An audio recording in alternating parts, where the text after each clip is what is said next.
Yeah, start doing vlogs. I don't want to get too involved. I just do this, throw it on, and it's up there 20 minutes, and I'm done, man. I had my sermon up there by the time I left here Sunday morning. So. All right, so what we're doing here is this is a hard topic from here to the end. It's only 4 or 5 slides, but the content is what is the problem. It has to do with this abstract stuff that's, So this, because of these charges, warps it. So it's polar.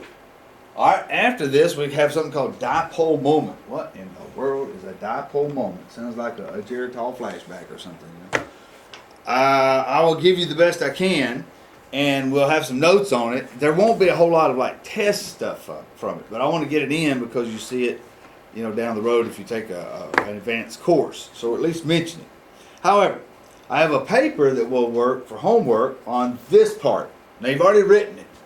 We've got this note in the next slide already down, and I went over it, and it has to do with, like I said, if I had 2 magnets and they stuck together, matter of fact, I keep them in here.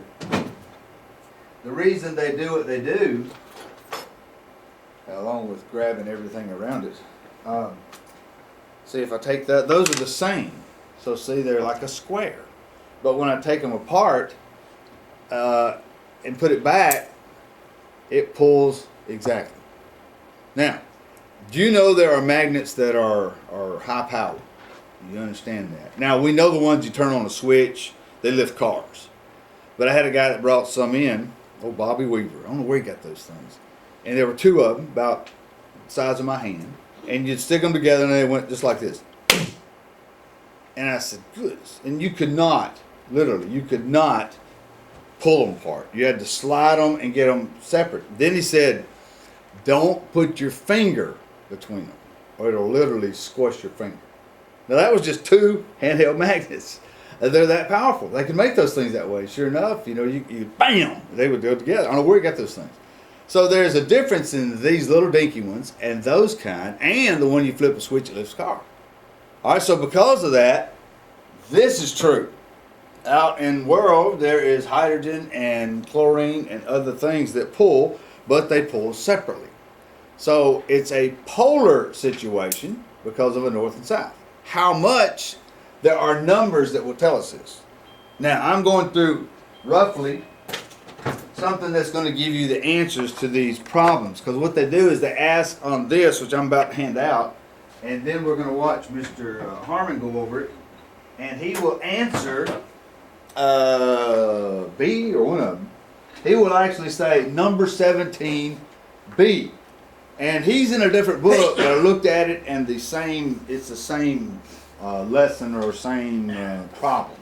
So you can fill in that one. Now all it is it says on the problem, how many polar bonds are found in each of the molecules below, and it gives you a list, hydrogen, acid, CO2, blah, blah, blah.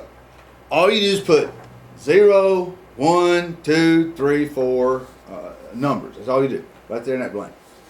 Oh, here, this blank. Now this is for you to draw if you need to draw the dots and so forth, which I don't have a problem if you don't, because all I need is a 1, 2, 3, 4. Now you'll see how to do that as he talks. But listen, because he'll give you at least that one, and you'll see how it works. And we'll take this up tomorrow.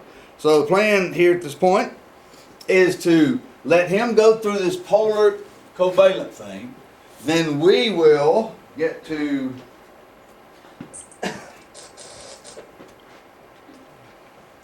this is how you show it. I've already been through that. I use the delta plus, delta minus to show that there's a charge that way. And then we came to this one here. That was where we introduced Mr. Harmon. I was in the wrong place. What happened? So here was the tape introduced, and I had it back at the beginning of the crazy thing, which was good because he went back over the previous things we'd had. But I wanted him to talk about this polar bond thing. So now we'll play it where it's at the right place. He will talk about what's already been covered, the polar bond thing, and then we will stop it. But I'm going to go ahead and give you this so you can listen for him and answer some of it. Then we will go on to this, which is a harder topic, And that's why I wish everybody's here, but we can't. It is what it is. Dipole moment. What in the world? That will have to do with the numbers involved.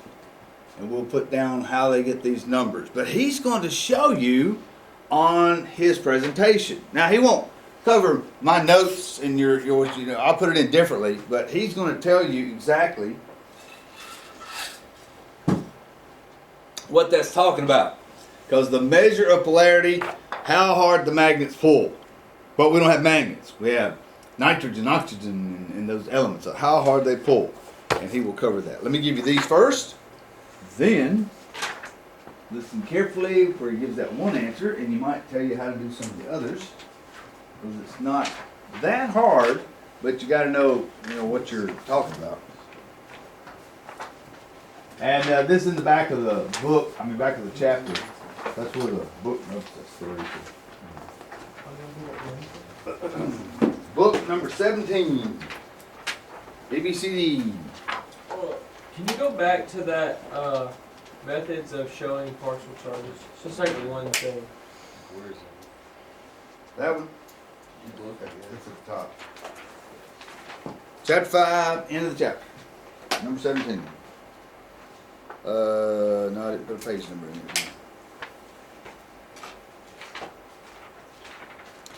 It says 37 on this copy of the answers I have, so maybe it's 37. Alright, let me get my other gizmo going here. Of course, it may drown that one out. Oh, I hadn't plugged it in yet. What page? I know you said into the chapter, but 37, is that right? Is that right? 125. Oh, that's close. 37 is the teacher edition, I'm assuming. Because back in the old days, the old Bojo people, where is that thing? No, I got it somewhere. Oh, I used it so much I had to get another cover for it. Anyway, it was a notebook with separate pages. Hard to keep up with.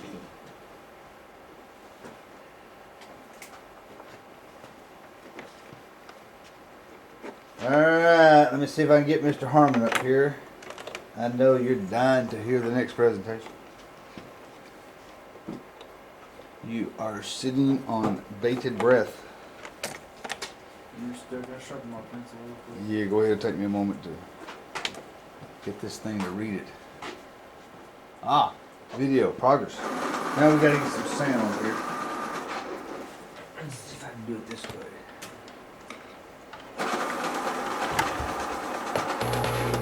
Well, we got noise.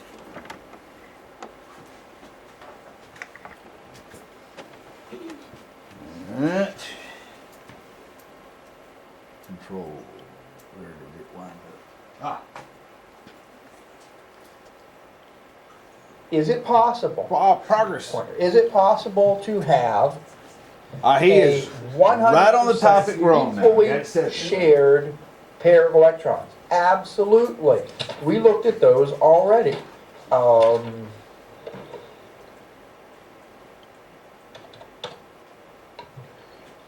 Right there. Those electrons are 100% equally shared between the oxygens, or between the chlorines, the halogens, or between nitrogen.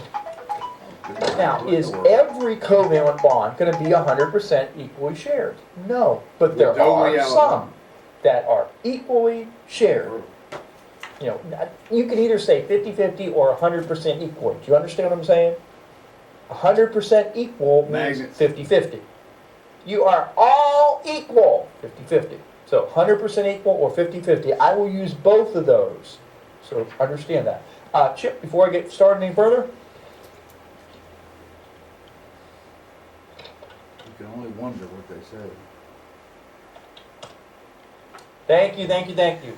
Thank you. I had it written down right here, but I didn't do it. It's ready to go. Let me quickly review that with you. Grades Get your lab 5D out that we didn't get to on Friday. And 10 points, and here's the point value You already went over it, thank you. They must have had a Keep quiz my or brain together. I just want to teach all this good stuff to you and get you to understand it. So you had 1 point for each question and 4 points for doing the lab. Did you do the lab? 4 points. 10 points total. Okay, so go ahead and enter that. All right. Polar covalent is unequal partnerships. I just explained to you that we can have equal sharing, 100% equal, 50-50. But can this one pull a little bit stronger than that one? Sure. If this atom is grabbier when bonded, what do we call that grabbier when bonded? Electronegativity, right. So, you need, Here's that chart I've been, got I a tell you question, I'll every get time. to it as soon as I can. Wish I could throw it You on will the screen like need he does. your handy dandy, whew, that camera's hot today. Not the person, the camera. Your handy dandy electronegativity chart that was in the last chapter. You will definitely need this. Stronger Okay? up to the right. All right, Ben from Virginia.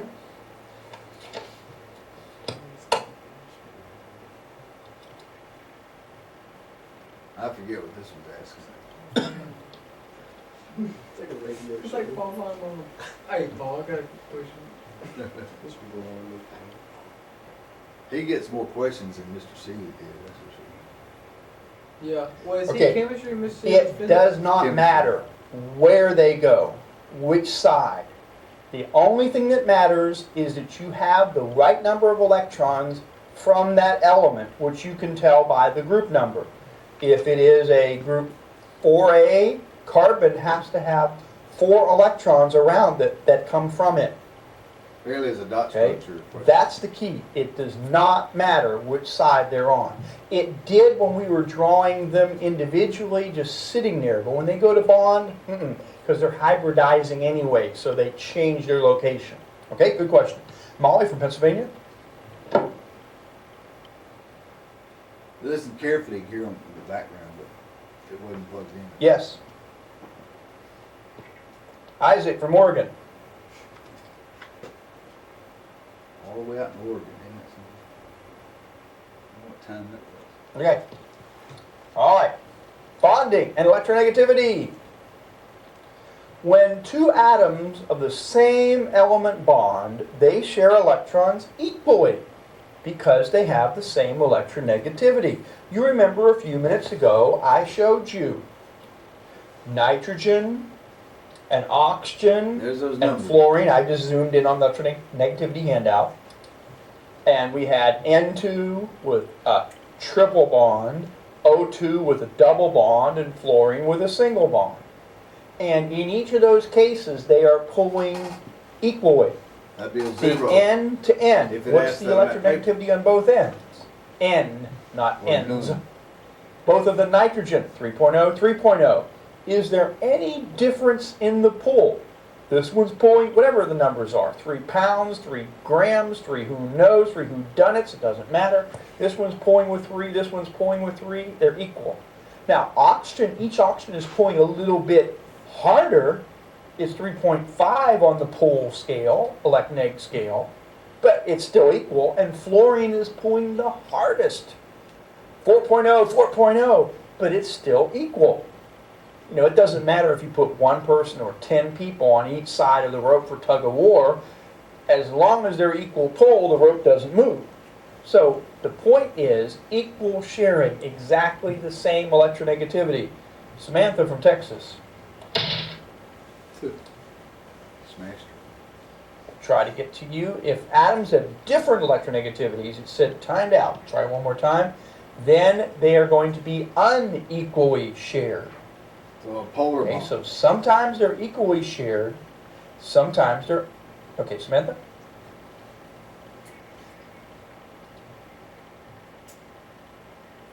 Like the Charlie Brown team. Okay, are there 100% metallic bonds?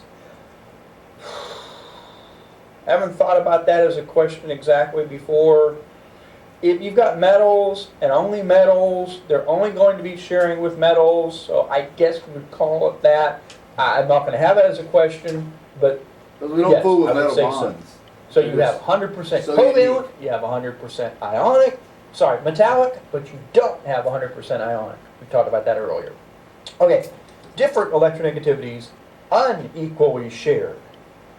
Okay, for example, in carbon dioxide, okay, CO2. I have, and I'm going to, for the sake of time, use the lines. Don't you do that, you have to draw it out. I told you about that. There's the double bond between carbon and oxygen.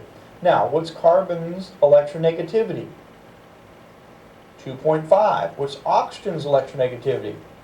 3.5. That means it's pulling the electrons this way, away from the carbon towards the oxygen. And of course, the same thing's happening over here, away from the carbon towards the oxygen. So the electrons are shifting to the outside and away from the carbon.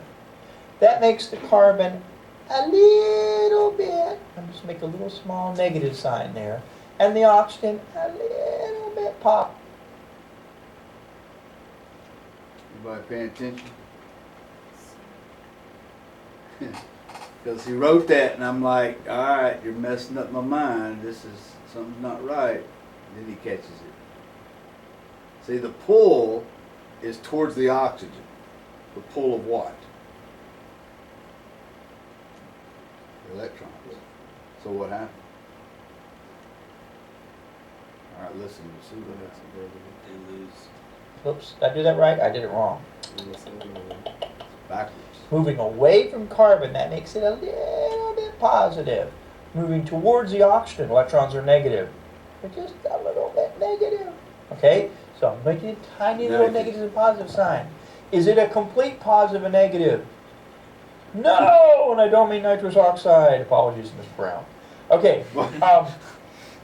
That is not a complete quote-unquote ionic bond. It's not like that. It's a shifting. The electrons have shifted. They're unequally shared. That's what we mean by a polar covalent bond. Let's go back and look at the notes now. The unequal sharing of electrons between atoms that have different electronegativities.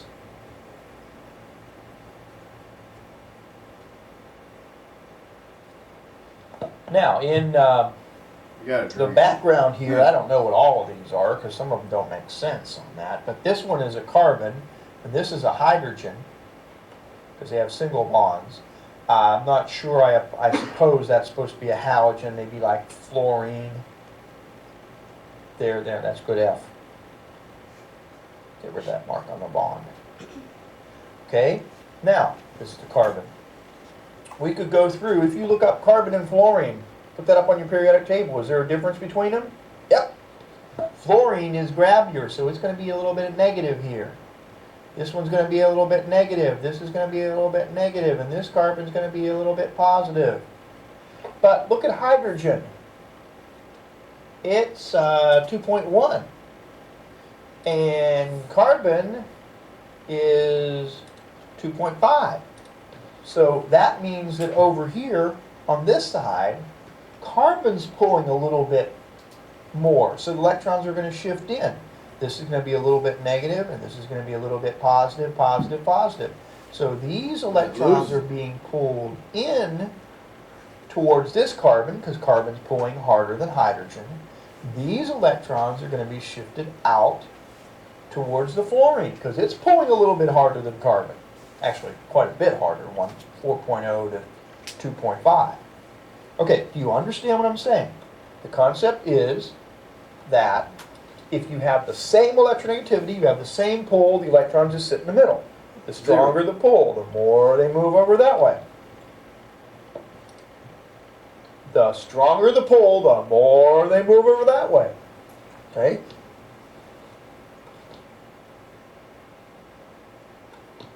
Got it. Okay. Now, remember we said there were no 100% ionic bonds. Well, how do we know then when it's ionic bonds and when it's covalent? Okay.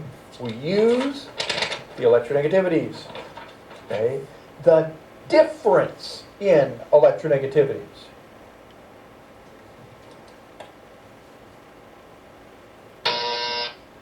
If the difference in electronegativity is great enough, we say the shearing is so unequal that the bonds are called ionic bonds. So a grossly unequal shearing is still transfer. Now listen. If I put on the test, just like you had on the quiz, if I had a question exactly like this, transfer of electrons. Oh, no, there's no real transfer of electrons. They're just unequally shared. No. It's still called a transfer. That's its definition. But the He's saying what I have trouble with, because how do you say a transfer as opposed to a sharing? I mean, it's electrons. There's no way to answer that. He's trying to answer that too. He's saying if there's no difference in words. We're not actually taking an electron and putting it over here and transferred it, and this is not actually sitting there and sharing. It has to do with that charge. That's what he's answering. Even though our terms, ionic's going to be metal, non-metal, we got to have words to learn, but that's what he's trying to answer here. There is a way and a method, but it's abstract, so just learn from it as best you can. He's about to answer that one on the homework here, trying to catch it. Okay? Because remember, when the non-metal goes to take the electron from the metal, that forms the ions, and now, remember when I teased about sodium being a woman, it's going to pull back on it, but not much. Because the sodium is now a positive ion, the chloride is now a negative, and what do positives and negatives do? Ooh, I want that back. Okay, so it's not a total transfer, because as soon as the non-metal takes, the metal's trying to take it back a little bit. So it's an unequal sharing, but we're still calling it a transfer as far as a one-word definition. Okay, so ionic bonds, a great difference in electronegativity. Great. Not very objective, is it? What's great to you may not be great to somebody else, so we need to get something that's objective. Take your periodic table. You have an atom here and an atom here, and they're bonding, and you want to know, is it covalent, or is it polar covalent, or is it ionic? Well, if it's covalent, there's no difference in electronegativity. Zero. The elements have the same electronegativity, covalent. If it's polar covalent, there is some difference. If it's ionic, there's enough difference. Well, what is enough? How much is enough? Thought you'd never ask. Okay? Oh, we're The eager. electronegativity difference. Now, do you understand what I mean by difference? Difference means subtract. So if I have carbon and hydrogen, carbon 2.5, hydrogen 2.1. Does it matter how many hydrogens? No, because we take each bond individually, carbon and hydrogen. Okay, that's a 0.4 difference. Does anybody have a question on where I'm getting the 0.4? Okay, carbon 2.5, hydrogen 2.1. What's the difference? 0.4, 0.4. Okay, that's what I mean by the difference. If the difference is 0, what do you have? You have, that's not it. You have equal sharing, 100% covalent bonding. All right? Covalent. If the difference is up to and including 1.7, you have what is called polar covalent. Up to and including Now, we wrote 1.7 these is numbers on polar. your notes. covalent. That's what I wrote. You might want, this is in your notes. Oh. Ionic bonds have an electronegativity difference greater than 1.7. Okay, but you might want to draw this out at the bottom of the page there. And then, as I just said, if it's more than 1.7, we call it ionic. Listen carefully. There may be some exception. There may be some non-metal and some metal try to tell you combination those so you that don't we get would stumped say on is it. ionic, that the numbers don't bear that out.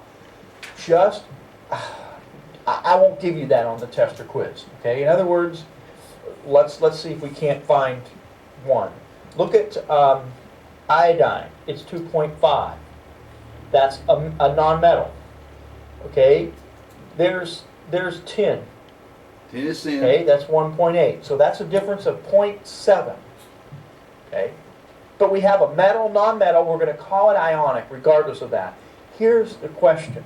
When I give it to you, you just, if I tell you, I'll make it clear at the time. I'll let you know for each of the questions if I want you to go by metal, non-metal. There are some exceptions, but most of the ones you're gonna work with, you won't have to worry about that. Here's what you would do. We take the carbon dioxide that I drew earlier. What's the electronegative difference? Abbreviate. 1. Okay, what is that? Polar covalent. That's exactly right. It's a polar.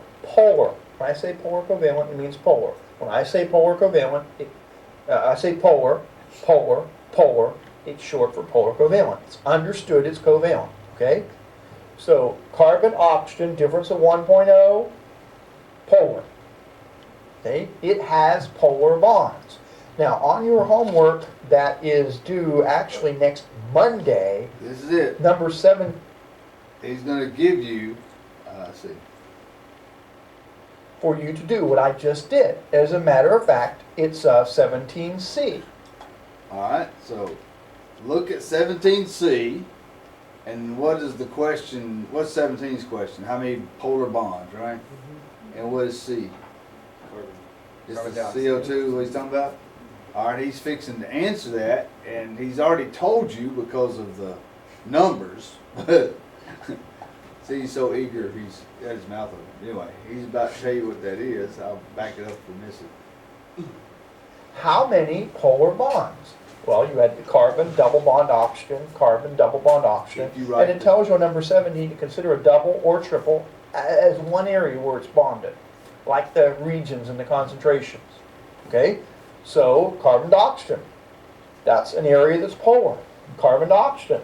In other words, if you wrote the dots out and you put your O on both sides, carbon in the middle, you'd put your dots around it, you'd have a bond between the one on the left in the middle and the one on the right in the middle.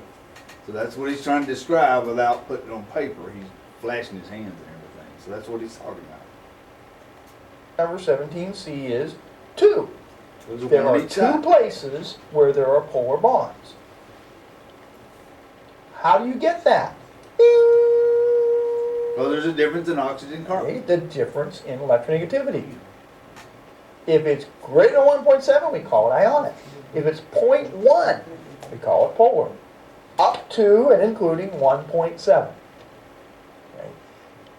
More and more and more and more and more and more. Finally, forget it. It's over there all the time anyway. They're going to say it's ionic. Okay. That's the idea. It's kind of like if you have a friend that's always borrowing your whatever it is. Center pencil. I mean, anytime you need it, you might as well go over to your friend's house because that's where it is, right? Okay. Technically it's yours, but it might as well be theirs. Okay, that's what we mean by the ionic bond. You are sharing it, but it's over there so much, we call it a transfer. Okay? Difference. That was helpful. Ionic, polar, covalent. Why do we use the term polar? Magnets. Partial charges that I talked to you about, charged ends of the molecule, are called poles.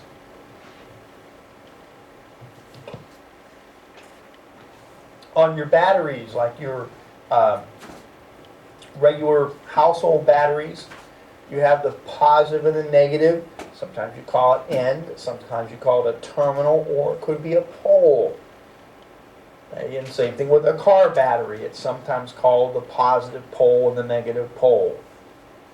The north and the south, the up and the down. Okay, you get the idea. The poles of a magnet. Okay, so polar bonds is referencing the positive-negative aspect, the unequal sharing, which makes this side a little bit negative and this side a little bit positive. Janelle from Pennsylvania.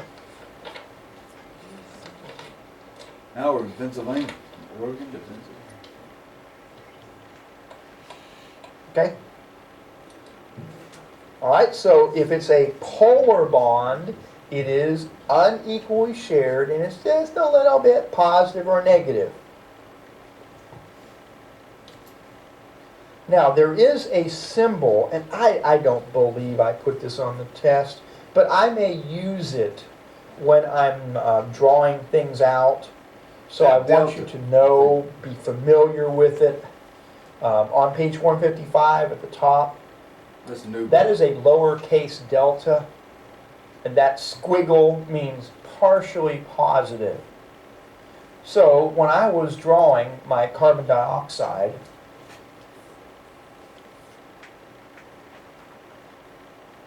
That's the one we just answered. So okay, there's the two- oxygen two bonds. is partially negative, and the carbon is partially positive, and this oxygen is going to be partially negative. That way you don't have to just, well, it's a little sign. That means part.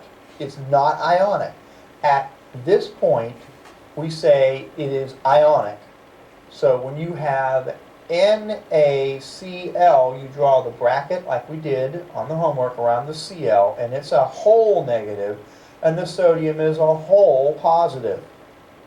Practically speaking, this may be 0.9 negative and 0.9 positive. We call it a whole. But the D means This partially. is, so you know, the delta. 0.3 or 0.4 or 0.2 negative and positive. So we just call that a partial negative. It's a Greek D. Partial positive. Okay? Alex from Ohio.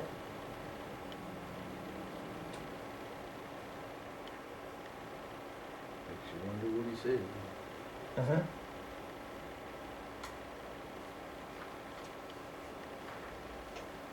Try listening real close. They are not considered because this is electronegativity, which is when atoms bond. It's these electrons here that are being pulled back and forth. The other ones, technically, I just didn't draw them in. They are still there, but I didn't draw them in. Okay? Good question, Alex. Erica, same school. He's asking about those other electrons, the effect of them, I Okay? guess.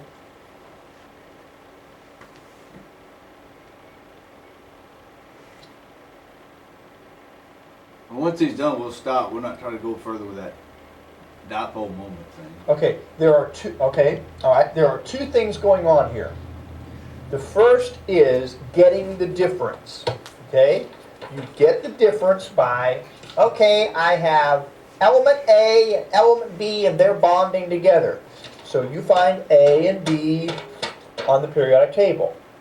Doesn't matter how many A's or how many B's, we've got A and B bonding, all right?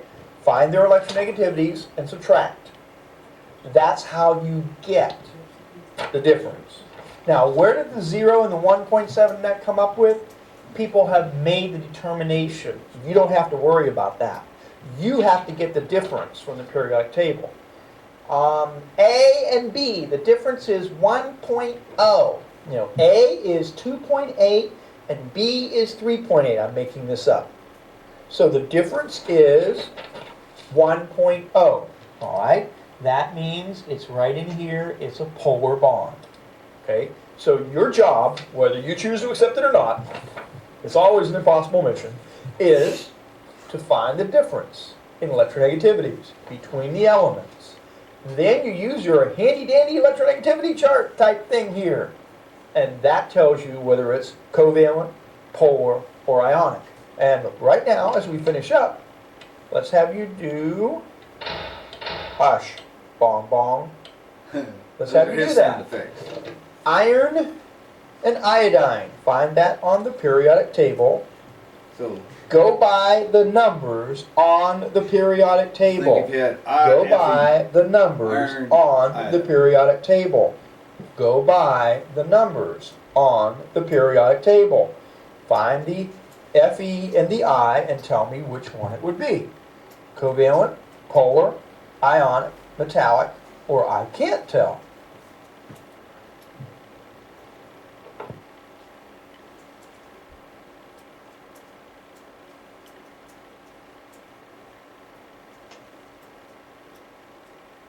I don't think it gives as long as Mr. Seeley did. It's like 5 minutes for Seeley's. Then that comes scares us to death. Yeah. About the time we fell asleep. You know. For real. Well, I guess we're in the bathroom, huh? Okay, you should give me your answer now. And we'll wait a few seconds for it to finish coming through. Then I'll show you. He can see their That's answers. what you put. We had a bunch of polar covalents and a bunch of ionics. What is it? Why is it? Well, find the Fe, 1.8. Find the iodine, 2.5. What's the difference? 0.7. If the difference is 0.7, what is it? Polar covalent. 0.7, polar covalent. Now, that was a metal nonmetal. Some metal nonmetals are technically polar covalent when we go by the electronegativity difference. Okay, and I told you very clearly to use that. All right, one more. Li and Sr. You'll need to work quickly. You won't have that much time. I'll let you know that Li is in the 1A. I think the beeper means 2 and minutes. The program's over. SR is in the 2A. Li is in the 1A and SR is in the 2A. You can see them right here. Okay, what kind of bond type, and I didn't tell you what to use, so I want you to think logically. What type of bond would you have between Li and SR? Li and SR. This is a tough one. I did not tell you which one to use. Mrs. Anderson is going back and forth, pulling, trying to make a covalent bond here. I don't know. It looked like you were trying to transfer some electrons there. Pull off your fingers. Okay, we'll close it out. Ooh, I caught ya! But they have no difference in electronegativity. That's right. What's on the continuum? Covalent, polar covalent, and ionic. What is not listed on that chart number? Metallic. Where's lithium? Group 1A. Where's strontium? Group 2A. They're both metals. Metal, metal, metal, metal, metal, metal is always, always, always, always, always, always going to be metallic. That was a stinky one. I might let you have that one again tomorrow. Have a good day. All right. That gives you something to work with. See what you come up with on those things, and we'll give you the answers tomorrow. So on this sheet, all we have to do is write the number of bonds. Yeah, 1, 2, 3, none. Okay. Depends on what it is. If it's equals, then it's none, and so forth.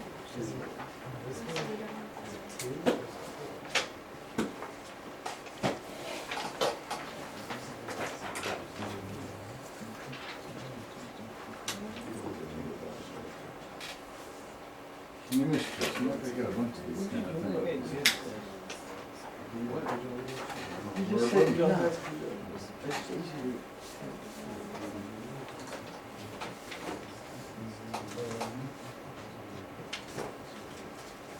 The first one's not two. It's one. They're bond two. You have the center one, and then however many you're connected to that. But then on H, you have two in the center, so it's 5, not 6.